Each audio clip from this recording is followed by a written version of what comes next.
Zone क्रमांक 8 के कोटा क्षेत्र में अतिक्रमण को हटाया गया। वहीं एक परिवार में अतिक्रमण करने का आरोप भी लगाया गया, जिसको लेकर परिवार के सदस्य ने क्या कहा, साथ ही वार्ड के पार्षद सरकारी जमीन को लेकर क्या कहा, देखिए खास। सीधा जुड़ेंगे वार्ड के पार्षद श्री कुमार मेनन जी से और जानेंगे जो टीचर्स कॉलोनी राम वाटिका के पहले जो जमीन पे निगम के द्वारा अतिक्रमण को हटाया गया है उसको लेकर क्या कहना है उनका। सर क्या कहेंगे, वार्ड नंबर 20 में रामकृष्ण परमहंस वार्ड के राम वाटिका के पहले एक जमीन पे निगम के द्वारा अतिक्रमण पे कार्रवाई किया गया, उसमें कब्जे का आरोप लगाया जा रहा था, क्या कहेंगे इसको लेकर। मुझे भी परसों इस बात की जानकारी मिली थी कि मनीष वैष्णव है वहाँ पर टीचर्स कॉलोनी में, उनके घर पर नगर निगम ने कार्रवाई की है। नगर निगम के अधिकारियों से पूछताछ की, उन्होंने बताया किसी की शिकायत पर उन्होंने कार्रवाई की है कि कोई कब्जा कर रहा है।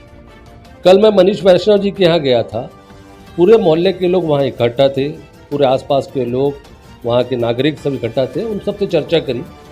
तब पता चला कि मनीष वैष्णव जी ने बताया कि उस जगह पर रोज़ाना लड़के लड़के आना, अश्लील हरकतें करना। उनके घर के बाजू की एक गली है छोटी सी, 15-12 फीट की शायद चौड़ाई है, वैसे कोई गली है। उस गली में लड़कों का आना, गांजा पीना, शराब पीना, ऐसे तमाम वहाँ पर काम होते थे, जिसको लेकर वो परेशान थे। इसके पहले भी उन्होंने पुलिस को भी कंप्लेंट किया, अन्य लोगों को भी कंप्लेंट किया। एक आध बार उन्होंने मुझसे भी बोला था, तो मैंने वहाँ 112 भेजकर पुलिस को भेजकर ये करवाया था।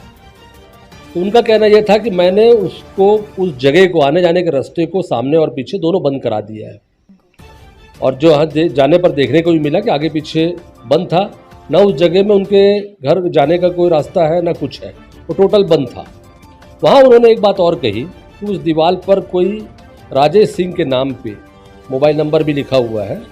राजेश सिंह के नाम पर किसी ने, जो भूमाफिया का काम करते हैं लोग, कुछ लोग वहाँ पर, इन लोगों ने उसको हमारी ज़मीन है करके नाम और बोर्ड लगा के रखा हुआ था। ये बात उन्होंने बताई उनके मकान बनने के पहले की। और मकान बनने के बाद भी पहले वो 40 बाई 20 की कुछ ज़मीन है, ऐसा कुछ उन्होंने कहा था। आज वो छोटी सी गली बची है, 500 स्क्वायर फीट बची है, उसको कब्जा कराने के प्रयास का एक तरीका ये लोग अपना मान रहे थे। इसलिए उन्होंने आगे पीछे हमने बंद कर दिया है। नगर निगम जब चाहे वो तोड़ दे, नगर निगम अपने उपयोग में कर ले, वहाँ पटवारी कार्यालय खोल दे, ऐसा उन्होंने नगर निगम को भी बोला है, ऐसा उन्होंने मुझे बताया और मुझसे भी कहा है कि वो कोई भी सार्वजनिक चीज़ में उसको बनाया जाए। सर वही बात, लेकिन देखा जा रहा है सर, बहुत सारे जमीन सरकारी जमीन पे भी बना हुआ है, बहुत सारे घर बना हुआ है और उन लोग को ना बैंक भी उन लोग को लोन देकर रखा है। कहीं ना कहीं बहुत बड़ी गड़बड़ी देखा जा रहा है, इसको लेकर क्या कहेंगे कि कहीं ना कहीं भविष्य में कार्रवाई हो सकता है। देखिए, जब से 4 साल 4.5 साल पहले जब से मैं बना हूँ, सबको ही जानते हैं कि मेरे कार्यकाल में गार्डन जो बना था टीचर्स कॉलोनी में, उसके साथ में ये धरसा जगह ये सब खाली थी। उस दौर में पूरी खाली थी। विवेकानंद विद्यापीठ से होते हुए धरसा पूरा पीछे तक जाता।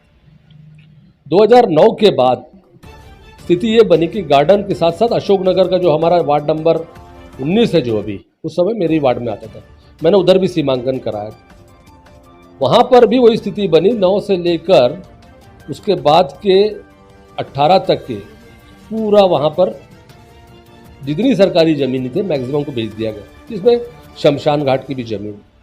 और जहाँ इस जगह की बात कर रहे हैं वो धरसा है। उस धरसा सीमांकन में सरकारी ज़मीन बताई गई है। लोगों ने पहले ही मकान बना के रख लिया वहाँ पे। लोगों को कैसे लोगों ने बेचा, कौन बेचा, इसके पीछे कौन है, ये अपने आप में शोध का विषय है। जांच होनी चाहिए और ऐसे लोगों के ऊपर कार्रवाई होनी चाहिए कि आखिर कब पहली बार बिकी। जब 2000 के आसपास की बात है, बोलते हैं लोग कि 2000 के समय में बिकी थी, तो वो चीज़ की भी जाँच होनी चाहिए, किसने बेचा, कैसे पटवारी, कौन कौन पटवारी उसमें इन्वॉल्व थे, कौन कौन आरए इन्वॉल्व थे, कौन कौन लोग की जानकारी में जानबूझकर बेचा गया। ये कहीं ना कहीं एक बड़ा मामला आता है। मैं तो कलेक्टर महोदय से चाहूँगा कि इस मामले की गंभीरता से जांच करे और कार्रवाई करे। दल गठन करके इसकी जांच करा के कार्रवाई करना चाहिए। सर बार बार कोटा क्षेत्र में कब्जा का मामला सामने आ रहा है, तो अभी तक आपने वार्ड पार्षद होने के नाते से सरकारी जमीन को बचाने के लिए क्या क्या किए हो अभी तक, क्या और आप भविष्य में क्या करोगे, उसके बारे में कुछ बताइए आप। देखिए, जब मैं पार्षद अभी फिर से बना, वहाँ से मुझे मेरे पास एक सीमांकन रिपोर्ट कलेक्ट्रेट से मिली थी कि ये सीमांकन रिपोर्ट है। उसमें पता चला कि बहुत सारी ज़मीनें शासकीय जिस पर मकान बन चुके हैं। शासन में तहसील स्तर पर उनको नोटिस देकर उस पर कार्रवाई करने की बात की जा रही है। करीब 18-20 लोगों के नाम है, जिसमें एक नाम जो मेरे खिलाफ चुनाव लड़े थे, ईश्वर साहू, पार्षद चुनाव, उनका भी जमीन थी। सवाल ये था कि जो सरकारी जमीन बची थी उनको हम कैसे बचाएं, ये हमारे लिए मूल प्रश्न।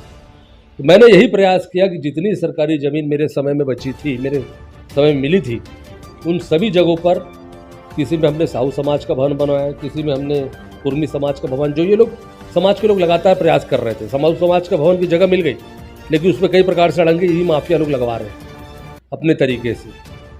साहू समाज का कुर्मी समाज का भवन बन के तैयार है, उसके सामने वहाँ के जो श्री राम वाटिका, टीचर्स कॉलोनी, सीता वाटिका आदि क्षेत्र के लोगों के लिए एक भवन हमने अलग से बनाया है, इन्हीं भूमि के टुकड़ों में से एक जगह पर।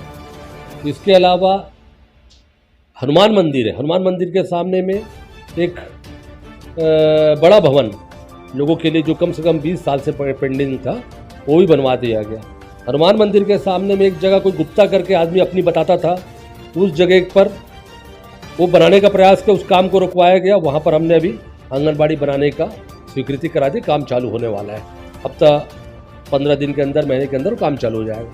तो इस प्रकार से हमने जितनी सरकारी ज़मीन है, एक भी ज़मीन पर निजी किसी भी व्यक्ति को काम बनाने का या किसी प्रयास करने का, जिसको लेकर मुझे नाराज़गी भी झेलनी पड़ी है। इवन एक मिलिट्री के